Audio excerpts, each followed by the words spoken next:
Hey, how's it going? It's Stephen here from understandingaudio.com, and I've been listening to a lot of big singers recently. Now, I'm not talking about physically big, I'm talking about huge voices like Adele, Sia, Beyonce, that sort of stuff.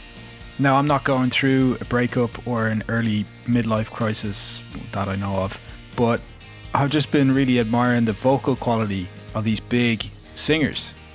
Now, if you think of Beyonce and her amazing vocal range, or any great pop singer with a big belting voice, at the tail of a note you'll often hear vibrato. Now, vibrato's general intended use is to add warmth or feeling to a note, and it's a very common technique used by string players as well. So because I've been listening to all these great singers, I wanted to go back to a mix I completed a little while ago from my friend Monsieur Alice and listen to his vocal again. Now, I know that his performance and his style of singing doesn't rely very heavily on vibrato. He uses it a lot more subtly. So let me play you back the chorus of his song so that you can hear what I'm working with. La nature sauvage reprend alors sa place, sans clôture ni barrage, dévoilant cette grâce.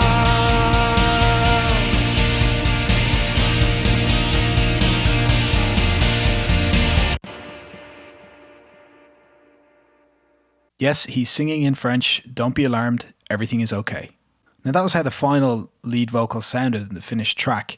Before my little experiment, I decided to see what this vocal would sound like if I added in some extra vibrato. And in its most simple terms, vibrato is a very quick but subtle change in the pitch of a note.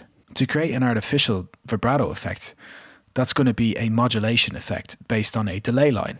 So the best thing you can do is add a mod delay to the insert of the lead vocal. I use this mod delay 3.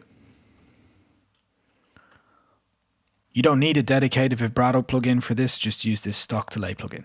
So the first thing you want to do is come in and set your delay time. Now, for vibrato, you want to be between about 3 and 8 milliseconds. So I'll set it to 3. You should have no feedback set at all. And then you want to set the modulation depth to 25%. Now, the modulation depth is how far the delay can shift. So if you have a 3 millisecond delay like we do here, 100% means 3 milliseconds of difference between the shortest and longest delays. So the delay time would be between 1.5 milliseconds and 4.5 milliseconds. That clearly means that the higher the delay time, the more of an effect this will have. Now, for the modulation rate, we want to set that to 3 Hertz. We're in and around that. And the modulation rate is how quickly a delay cycle is completed. The modulation effects themselves are introduced when we take a simple delay line and modulate them, usually with an LFO. An LFO is an inaudible frequency that, unless you have some sort of superhuman hearing, you won't hear because it's below 20 Hertz. And that creates a rhythmic pulse or a sweep.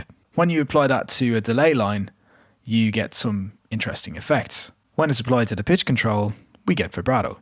So you can see you can change this rate to 20 Hertz all the way down to 0, meaning there'd be no modulation going on. So I'm going to put it back to 3. Now let's hear what this is doing to the lead vocal in solo. La nature sauvage reprend alors sa place, sans clôture ni barrage, If I take it off, dévoilant cette it's a straighter vocal sound without the vibrato effect. So leaving it out. La nature sauvage reprend Back in. alors sa place, If I exaggerate it, clôture ni barrage, so that's, dévoilant he sounds afraid now. cette It's alright. grâce. Might be about to cry. I'm not really too sure. La nature sauvage So let's pull it back. reprend alors sa place, sans clôture ni barrage.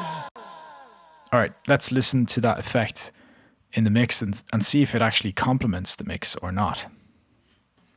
I'm going to say it probably won't. La nature sauvage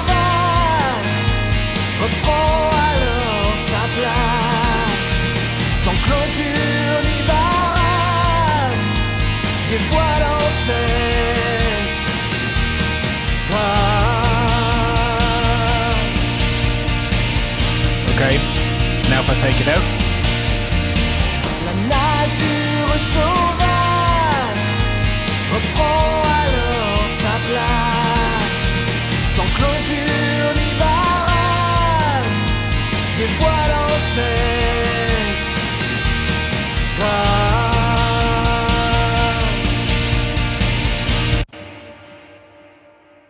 Alright, for the most part, how that vocal ended up and the final mix as it was sounds way better than adding in any vibrato. But what if we automated the vibrato? What if I came in here and added the master bypass to the plugin automation so that I can automate it in and out? Leave the effect as it is. We know what that's doing now. Close out of it. And if I come over here and adjust when this effect is coming in and out, I just solo the lead vocal to see where this might be useful.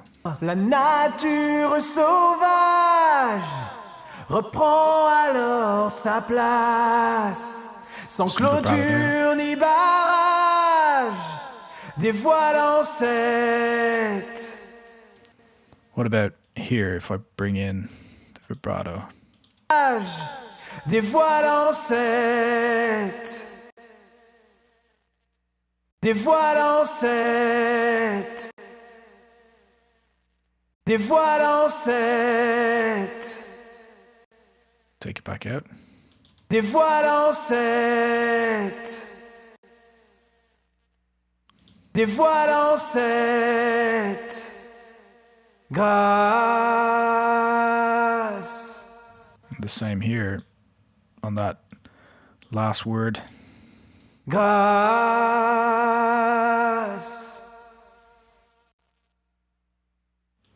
Nature sauvage reprend alors sa place, There's enough there. sans clôture ni barrage, Maybe here as well. ni barrage, sans clôture ni barrage, dévoilant cette grâce.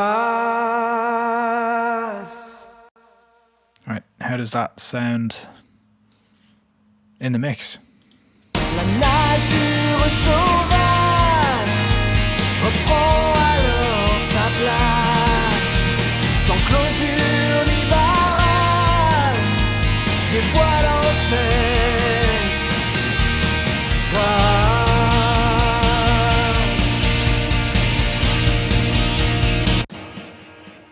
All right, so out of the three of them, I don't know, I think I'd probably only keep the last one. So this is that last word of the chorus without the vibrato effect.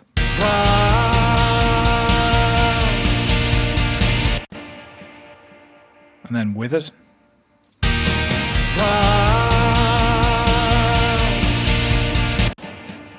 I actually think that's pretty cool.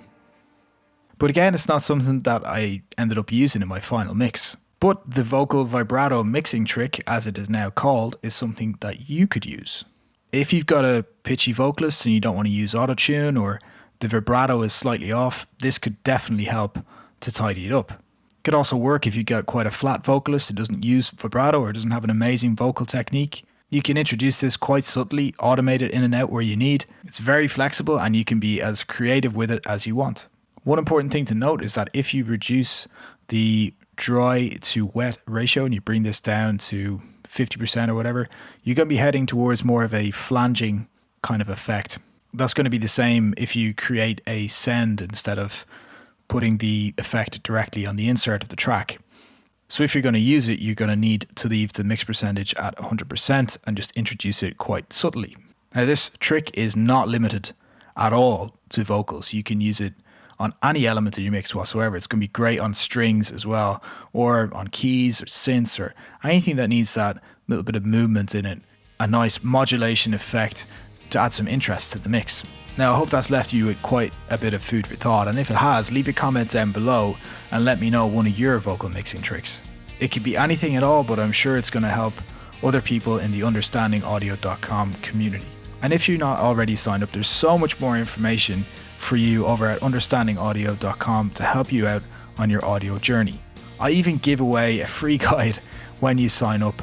And to get that, all you need to do is go to getpromixes.com and download my guide, the one hack that guarantees a unique pro sounding mix. There's going to be a lot more coming from me in the near future, and if you like these videos, hit the like button, let me know, subscribe to the YouTube channel, do all that fun stuff. I'll be back with another video very soon, and in the meantime, keep having fun making great music.